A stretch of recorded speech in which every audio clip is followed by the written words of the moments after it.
This might be the most shocking leak the league has seen in a decade. A private clip from a broadcast that was never meant for public eyes somehow made its way online. The moment it surfaced, the entire community went into a frenzy. Kyrie Irving honestly believed he had already cut the feed. Thinking he was off the record, he started speaking his truth without any filter. But the words that followed left every basketball fan absolutely breathless. Are we definitely off the air? Because I am completely done pretending that LeBron is a decent human being. He actually went there. And believe it or not, that was just the beginning, because once the full recording started circulating, fans witnessed Kyrie exposing the deep-rooted chaos that took place behind the scenes during those final, high-stakes years in Cleveland.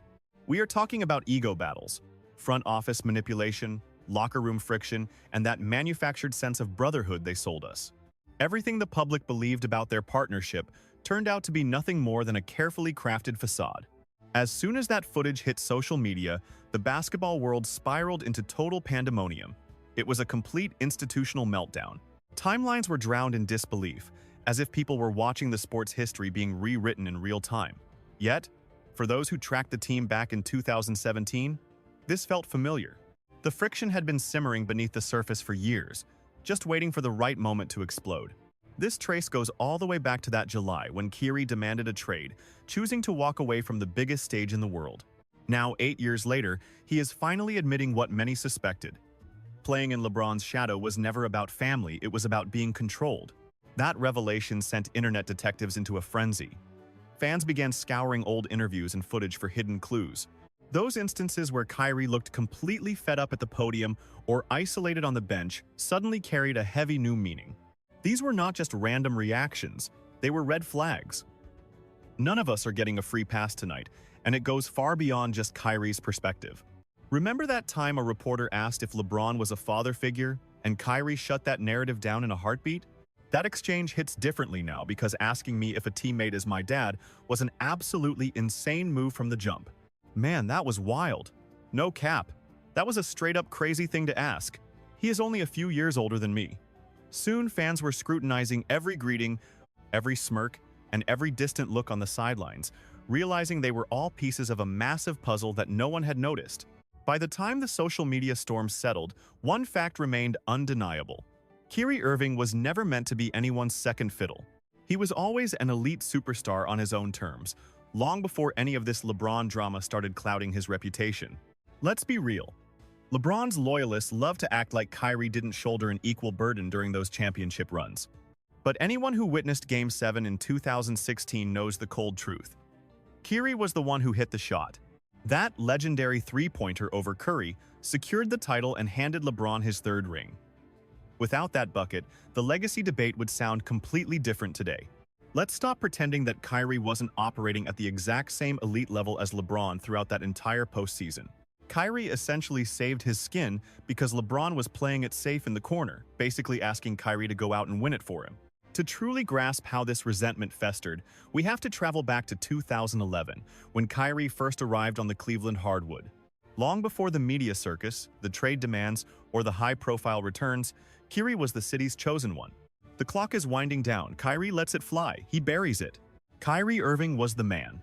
The fans adored him. His peers respected him, and he played with a fearless soul that made him the franchise's face.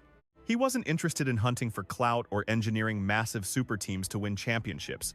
He never cared about manipulating the media or playing locker room politics. This whole idea of manufactured celebrity is finally dying out. The concept of fame is a facade. People are out here living lies, acting every single day of their lives just to maintain a public image.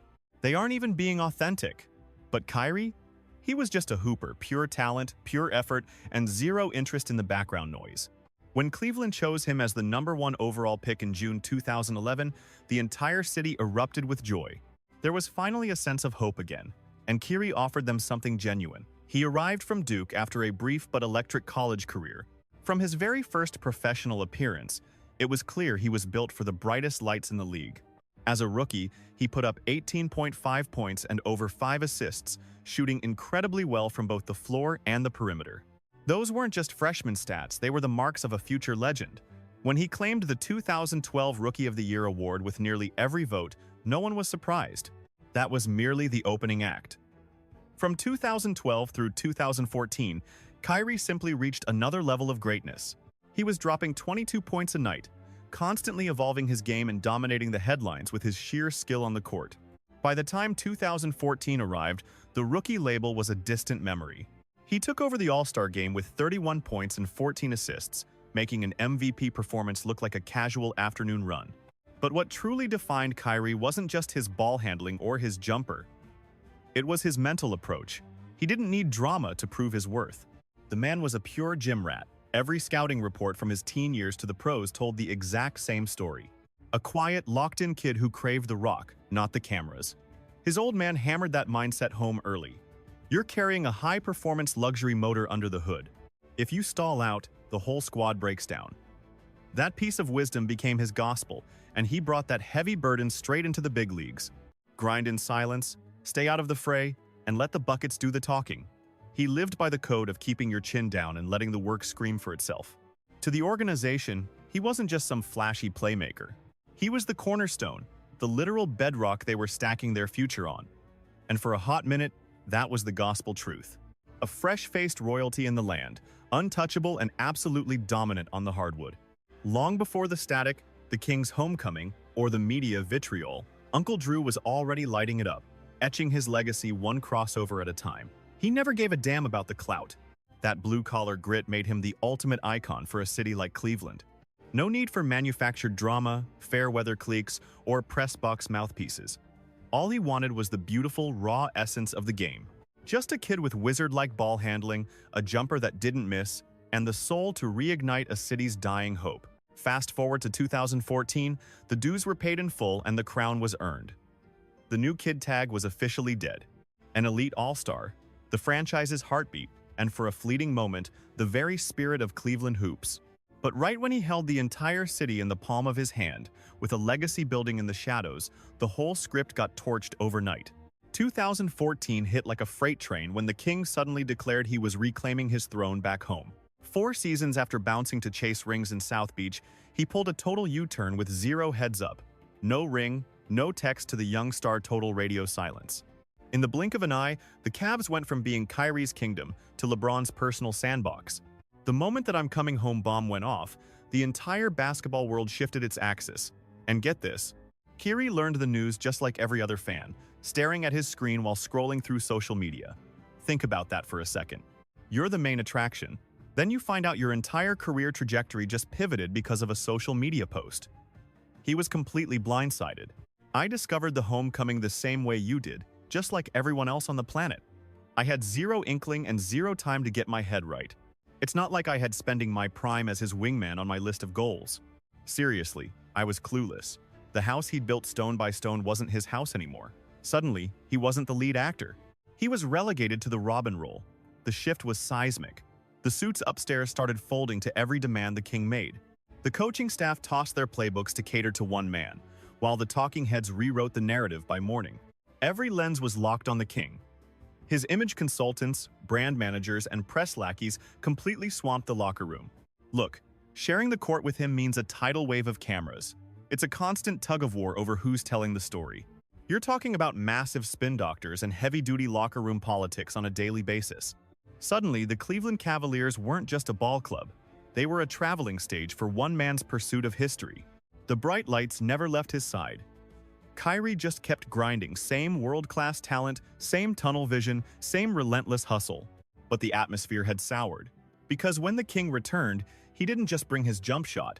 He dragged an entire parallel universe along with him. We're talking about the Tinseltown inner circle, high-stakes energy, and those hush-hush parties where you had to sign your life away just to step inside. It was a whole different breed of madness.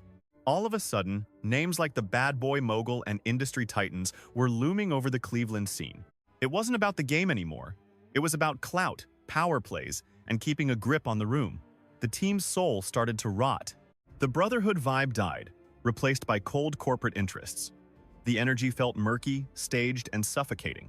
Everything became a PR stunt. Nothing felt genuine. But here's the kicker.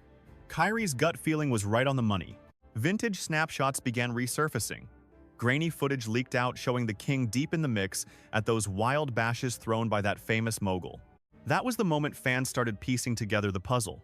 This is the same mogul who's now behind bars for some heavy accusations, the same guy caught on camera in that disturbing hallway incident with his former partner. The same figure 50 just put on blast in his latest film, allegedly tying the mogul to the tragic endings of the two greatest legends in rap history. Are you aware of who actually pulled the strings in the Tupac tragedy?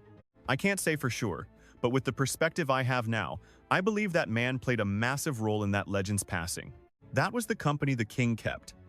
Fans were rattled, finally realizing why Kyrie always looked like he wanted to crawl out of his skin in that environment. He wasn't being a diva.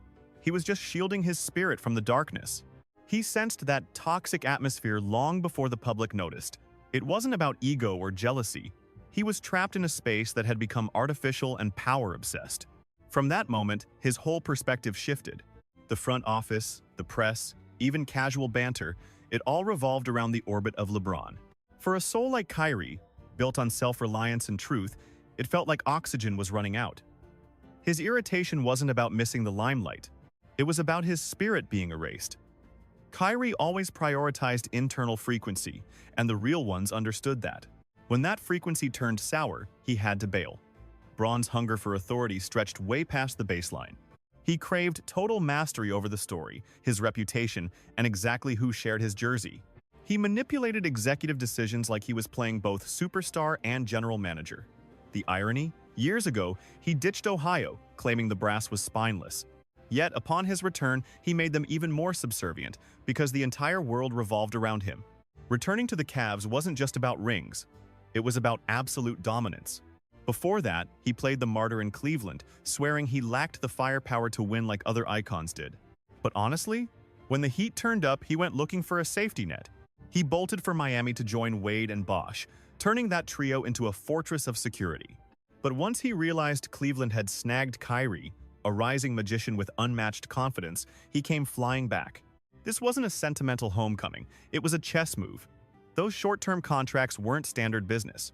They were purely leverage, tools used to keep the front office walking on a knife's edge. Every move required his seal of approval, or things got ugly. The consequences were immediate. The roster flipped in an instant. Suddenly, his old favorites started showing up out of nowhere. J.R. Smith, Iman Shumpert, Mike Miller, James Jones, Kendrick Perkins, all the usual suspects falling into place on his private board. On August 23, 2014, the Kevin Love deal finalized the takeover. That was the flare in the sky. This was no longer Kyrie's hungry young squad. Cleveland had officially transformed into LeBron's territory. Every single detail functioned around his specific system, his whims, and his schedule. Even the bench wasn't safe. By January 2016, the team was 30-11 when David Blatt was suddenly axed. Who takes the reins? Tyronn Lue. Naturally, the man Bron had been endorsing, the pattern didn't end there. That same blueprint followed him everywhere. In L.A., it was a rerun. He orchestrated the Anthony Davis blockbuster, pushed for Russell Westbrook, and even played a role when the franchise picked his son, Bronny. New city, same playbook. LeBron dictates terms while everyone else adapts or leaves. That just didn't vibe with Kyrie's soul. He lived for creative flow, not a hierarchy. He chose expression over corporate structure. He wasn't designed to be someone's shadow, especially when that person was rewriting the script in the middle of a scene. Sharing the court with a giant like Bron or whoever the media compares him to is an entirely different challenge. It's a completely unique path. You follow me? You're essentially forced to live at the peak of the standings every single night. To the world, it looked flawless. Two legends flashing smiles for the cameras, high-fiving on the sidelines, winning titles. But beneath that polished surface, the foundation was fracturing. That 2017 trade request wasn't some sudden tantrum. It was years of stifled frustration finally boiling over. He'd been faking it for too long, playing nice in a room ruled by one man's ego. In that building, LeBron wasn't just a teammate. He was the entire machine. Other players later noted how he talked down to Kyrie, using that mentor voice and barking orders like he was schooling a kid. That one video went everywhere. LeBron hovering over Kyrie on the bench, preaching mid-game while Kyrie just stared ahead. That silence told the whole story. Handing it back to Sage Steele in the studio. Mark, the second game of our doubleheader is kicking off in Oakland. Every time Kyrie hit the court, he felt that invisible barrier, that unspoken law. The king comes first, the rest comes second. That energy was heavy as lead. You could sense it in the room the way his presence dominated every conversation. It wasn't a partnership, it was a monarchy. Eventually, that friction leaked into the headlines. He wasn't just directing plays on the floor, he was controlling the narrative off it. Every vague post and loaded remark during pressers was entirely calculated. Demanding more playmakers or telling teammates to grow wasn't mentorship. It was a roast disguised as guidance, and Kyrie wasn't having it. This psychological warfare via the media felt like a total slap in the face. During that sit-down, LeBron kept calling him the kid, claiming he only wanted to help the youngster reach his peak. He insisted his only goal was molding the kid into an elite talent. But Kyrie wasn't some green prospect needing a tutor. He was a ring-wearing superstar and a top-tier floor general.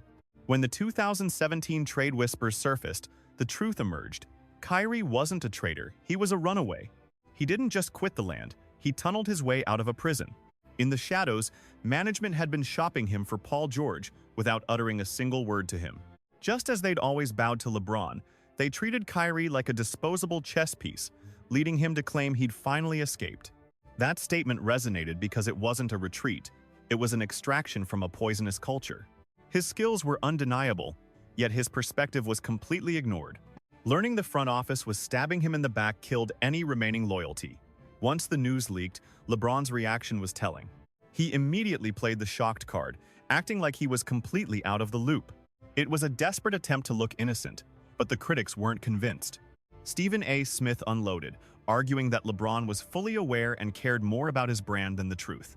This type of political maneuvering is exactly what makes people lose their minds over him. Now he's scrubbing the narrative to look blameless, acting like he never envisioned a world without Kyrie on the roster. To Kyrie, the writing was on the wall. He was never a cornerstone, just a cog in someone else's machine.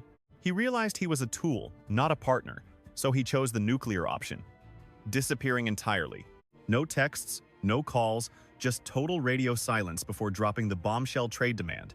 Can you really fault him after the organization double-crossed him twice already? Did you even bother to chat with LeBron before your team told the owners you were done? Not a word. And why would I? People saw it as a low blow, but for him, it was a necessary escape for his sanity. Why engage with a guy who controlled the media, handpicked the coaches, and turned every moment into a publicity stunt? He deserved mental clarity and a life outside of that suffocating shadow. Walking away wasn't just about changing jerseys. It was about abandoning a manufactured empire of optics and power. He was tired of being a subordinate. This was a fight for his own name and soul. Remaining there meant watching his individuality erode day by day. He wouldn't sell his spirit for another man's trophy, but his departure left the city in absolute shambles. Management quickly felt the void as their invincible empire started to look very fragile. The foundation was already crumbling, and Kyrie was the only thing keeping the roof up. Once he bailed, the minor fractures exploded into a full-blown seismic disaster. On August 22, 2017, they shipped Kyrie to Boston for Isaiah Thomas, Jay Crowder, Ante Zizic, and a first-round pick. It seemed like a fair swap initially, but the reality was a nightmare. Thomas arrived with a broken hip. Crowder was a mismatch, the locker room vibe died, and the team looked like they were running through thick mud. That's when the world saw the truth. Kyrie wasn't just a sidekick, he was the team's vital anchor. With Uncle Drew, the offense was an elite machine, boasting a rating of 110.9. Without him, the defense plummeted to 29th, a pathetic showing for a squad that just contended for a title. Their overall efficiency tanked from plus 3.2 to almost nothing, and it wasn't due to LeBron slowing down. The King was still dropping massive stats, but the surrounding structure had completely rotted away. They transformed from a powerhouse into a squad limping through the playoffs, gasping for air. They were nearly bounced in 7 by Indiana, then barely escaped a Kyrie-less Boston in another brutal 7-game war. The joy was gone. They looked like a bunch of hollow shells just going through the motions. Micromanagement suffocated the locker room. James's need for absolute power eventually sparked a total meltdown. The moment Irving vanished, the foundation shattered. Poison filled the air as Isaiah Thomas began attacking his own teammates. Crowder looked like a ghost on court while Kevin Love became the easy target for every failure. Predictably, Cleveland gutted half the squad mid-season, a desperate gamble no legitimate title contender would ever take. That is the price of losing the stabilizer who managed the madness. The fallout shook the entire Eastern Conference. Boston surged into the spotlight, riding the talent of Jason Tatum and Jaylen Brown into a new era. Toronto seized their moment with a 2019 trophy. Milwaukee ascended while Philly geared up for war. The East found its pulse again. Cleveland's iron grip snapped, and the basketball world simply moved forward. That separation didn't just wreck a duo, it redrew the NBA map. Then came the hammer blow on July 1st, 2018. James bolted for Los Angeles to build his next empire. Meanwhile, the Cavaliers didn't just decline. They plummeted straight into the league's basement. No heart, no direction, just empty arenas and blown leads from a squad that forgot how to win. That James-heavy strategy only functioned because Irving anchored the storm. Without him, the facade just evaporated. The king had departed again. But Cleveland surrendered much more than just a legendary superstar this time. They lost the soul who prevented total destruction. After that, their lives drifted toward entirely different destinies. One man hunted new cities and headlines. The other fought to reclaim his spirit and autonomy. James went full Tinseltown, chasing the spotlight and expanding his business dominion. Film deals and media empires defined his brand. Meanwhile, Irving chose a path of total self-discovery and defiance. He valued freedom over fame, seizing the wheel of his career to redefine what winning actually meant. The fan feud never died. James loyalists still claim Irving's exit burned the house down. Yet Irving's camp fires back, insisting he was the one who salvaged the Kings' overall legacy. Honestly, without that icy three-pointer in 2016, James's finals record looks like 3-7, not 4-6. Truth is undeniable. Irving stood his ground against the noise, and eventually, that conviction bore fruit. Despite stops in Boston and Brooklyn, he meticulously reconstructed his reputation piece by piece in Dallas. By 2024, he was dominant, averaging 24.7 points while hitting 40% from deep for the Mavs. He maintained elite efficiency well into his 30s, defying the usual athletic decline. That jumper remains lethal, and his handles remain wizardry. His clutch ability is legendary, but stats aren't everything. Respect became his ultimate victory. Fellow athletes stopped viewing him as a secondary piece and started seeing a master artist at work. New stars mimicked his rhythm and footwork. Suddenly, he wasn't just competing, he was the ultimate professor of the game. In Dallas, the organization embraced him fully, with the staff labeling him the team's vital heartbeat. His value wasn't just in the box score, but in the culture he established. He brought calm authority to the floor and iron discipline to practice, keeping the squad afloat through major injuries. The Mavericks recognized his true worth and refused to let that magic slip through their fingers. News broke that he signed a 3-year extension worth $119 million, proving total mutual commitment. It signaled a deep bond. Dallas trusted the man, and Irving finally found a home that valued him properly. That was his ultimate goal, a locker room that respected his craft rather than focusing on the noise. Then, disaster struck in March 2025 when a torn ligament ended his season abruptly. It was a brutal setback, yet it only highlighted the incredible transformation he had already completed. Fans finally saw the true version, a battle-hardened leader who rewrote his own story on his own terms. Looking at the grand design, this transcends the simple boundaries of professional basketball. This is a story of personal resurrection. A man ditched a rigged system, rebuilt his soul, and proved that greatness shines brightest without a manufactured spotlight. It takes true belief. Did he finally earn your respect? Or is there more to this journey? Post your take below. Smash that like button, pass this to a hoophead, and subscribe for more. Prepare for the coming storm.